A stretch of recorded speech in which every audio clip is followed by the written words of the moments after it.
അധിഷ്ഠിത സ്വയം നിയന്ത്രിത മാരക ആയുധങ്ങൾ വികസിപ്പിക്കുന്നതിനുള്ള സുപ്രധാന പദ്ധതികളിലൂടെ പ്രതിരോധ രംഗത്ത് പുത്തൻ ചുവടുവയ്പ്പിനൊരുങ്ങുകയാണ് ഇന്ത്യ.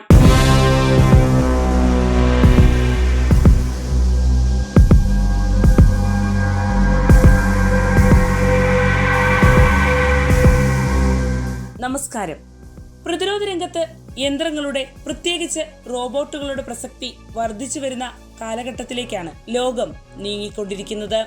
അതിനാൽ തന്നെ യുദ്ധത്തിന്റെ ഭാവി ഇനി മനുഷ്യരുടെ കൈകളിൽ മാത്രമല്ല ഒതുങ്ങുക, യന്ത്രങ്ങളുടെയും നിയന്ത്രണത്തിലാവും ഭാവി യുദ്ധകളങ്ങൾ. ഇത് മുൻനിർത്തി സ്വയം നിയന്ത്രിത മാരക ആയുധ സംവിധാനങ്ങൾ വികസിപ്പിക്കുന്നതിനുള്ള നീക്കങ്ങൾ ആസൂത്രണം ചെയ്തു വരികയാണ് ഇന്ത്യ. രാജ്യത്തെ പ്രതിരോധ വികസന ഗവേഷണ സംഘടനയായ DRDOയും വിവിധ പൊതുമേഖലാ സ്ഥാപനങ്ങളും ചേർന്ന് ലീതൽ ഓട്ടോമോണസ് വെപ്പൺ സിസ്റ്റം എന്നറിയപ്പെടുന്ന കില്ലർ റോബോട്ടുകൾ വികസിപ്പിക്കാനുള്ള പദ്ധതിയാണ് നിലവിൽ ആവിഷ്കരിക്കാനൊരുങ്ങുന്നത്. 2026 മാർച്ച് 30 ലോക്സഭയിൽ സമർപ്പിച്ച റിപ്പോർട്ടിലാണ് രാജ്യം ഇത്തരമൊരു നിർണായക പദ്ധതിയിലേക്ക് കടക്കുന്നുവെന്ന വാർത്ത പുറത്തുവന്നത്. ആർട്ടിഫിഷ്യൽ ഇന്റലിജൻസ് പ്രതിരോധ രംഗത്തെ എല്ലാ തലങ്ങളിലും ഉപയോഗപ്പെടുത്തുക എന്നതാണ് ഈ പദ്ധതിയുടെ ലക്ഷ്യം.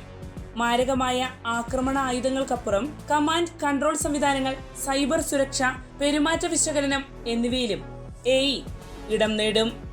ഇതിലൂടെ സൈനികരെ നേരിട്ടുള്ള പോരാട്ടങ്ങളിൽ നിന്ന് മാറ്റി നിർത്താനാകും. അങ്ങനെ രാജ്യത്തിന്റെ യുദ്ധശേഷിയെ ഗണ്യമായി വർദ്ധിപ്പിക്കാനാണ് ലക്ഷ്യമിട്ടിരിക്കുന്നത്. കടലിനടിയിൽ പ്രവർത്തിക്കുന്ന സ്വയം നിയന്ത്രിത വാഹനങ്ങൾ, AI അധിഷ്ഠിത മിസൈൽ സംവിധാനങ്ങൾ, വേഷം മാറിയാലും വ്യക്തികളെ തിരിച്ചറിയുന്ന ഫേസ് റെക്കഗ്നിഷൻ സംവിധാനങ്ങൾ എന്നിവയെല്ലാം ചേർന്ന് ഭാവി യുദ്ധഭൂമിയെ ഒരു സാങ്കേതിക വലയത്തിനുള്ളിലാക്കുക എന്നത് മുൻനിർത്തിയുള്ള ശ്രമങ്ങളാണ് ഇന്ത്യ പുതുപദ്ധതിയിലൂടെ നടപ്പിലാക്കാൻ പോകുന്നത്. ക്യാമറകളും സെൻസറുകളും ഉപയോഗിച്ച് AI അധിഷ്ഠിത സംവിധാനങ്ങൾ സ്വയം വിവരങ്ങൾ ശേഖരിക്കുകയും തീരുമാനങ്ങൾ എടുക്കുകയും ചെയ്യും. അതേസമയം യന്ത്രങ്ങൾക്ക് മനുഷ്യ ജീവിതത്തെക്കുറിച്ചുള്ള അന്തിമ തീരുമാനം നൽകുന്നതിൽ ഇന്ത്യ സൂക്ഷ്മമായ നിലപാടാണ് കൈക്കൊണ്ടിരിക്കുന്നത്. ഹ്യൂമൻ ഇൻ ദി ലൂപ്പ് ആശയപ്രകാരം ആക്രമണം നടത്തണമോ എന്ന അന്തിമ തീരുമാനം മനുഷ്യർ തന്നെയാകും എടുക്കുക. പൂർണ്ണമായും സ്വയം പ്രവർത്തിക്കുന്ന കില്ലർ റോബോട്ടുകൾക്ക് അന്തിമ തീരുമാനങ്ങൾ എടുക്കുന്നതിനുള്ള അനുമതി നൽകാൻ ഇന്ത്യ തയ്യാറല്ല.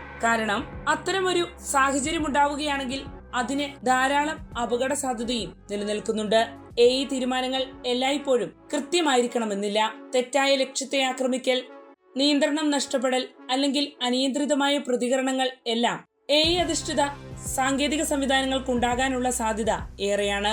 അക്കാരണത്താൽ അന്താരാഷ്ട്ര തലത്തിൽ ഇത്തരത്തിലുള്ള ആയുധങ്ങൾക്ക് നിരോധനം ആവശ്യപ്പെടുന്ന നിലപാടുകൾ പല രാജ്യങ്ങളും സ്വീകരിച്ചിട്ടുണ്ട്. അമേരിക്ക പോലും സ്വയം നിയന്ത്രിത മാരകായുധങ്ങളുടെ ഉപയോഗത്തിൽ ധാർമ്മികവും നിയമപരവുമായ ആശങ്കകൾ ഉയർത്തിയിട്ടുണ്ട്. മനുഷ്യനെ കൊല്ലണമോ എന്ന തീരുമാനം യന്ത്രങ്ങൾക്ക് വിടുന്നത് അംഗീകരിക്കാനാവില്ല എന്നാണ് US പ്രധാന വാദം. എന്നാൽ സാങ്കേതിക പുരോഗതിയെ തടയുന്ന നിരോധനങ്ങൾക്ക് ഇന്ത്യ എതിർപ്പാണ് പ്രകടിപ്പിക്കുന്നത്. ഭാവിയിലെ യുദ്ധങ്ങൾ സാങ്കേതിക വിദ്യയാൽ നിർണയിക്കപ്പെടുമെന്നത് തീർച്ചയായിരിക്കുന്ന ഈ വേളയിൽ അത്തരത്തിലുള്ള ആയുധങ്ങളുടെ വികസനത്തിൽ നിന്ന് പിന്തിരിയാൻ കഴിയില്ല എന്നാണ് ഇന്ത്യയുടെ നിലപാട്. എന്നിരുന്നാലും ഇത്തരം അത്യാധുനിക ആയുധങ്ങളുടെ വികസനത്തിന് കൃത്യമായ നിയമങ്ങൾ ഇന്ത്യയിൽ നിലവിലില്ല എന്നതും ശ്രദ്ധേയമാണ്. എന്നിരുന്നാലും വരും ഭാവിയിൽ കാലഘട്ടത്തിനനുസൃതമായ മാറ്റങ്ങൾ രാജ്യത്തിന്റെ നിയമവ്യവസ്ഥയിലും വികസന പദ്ധതികളിലും ഉണ്ടാകുമെന്ന് തന്നെയാണ് പ്രതീക്ഷിക്കപ്പെടുന്നത്.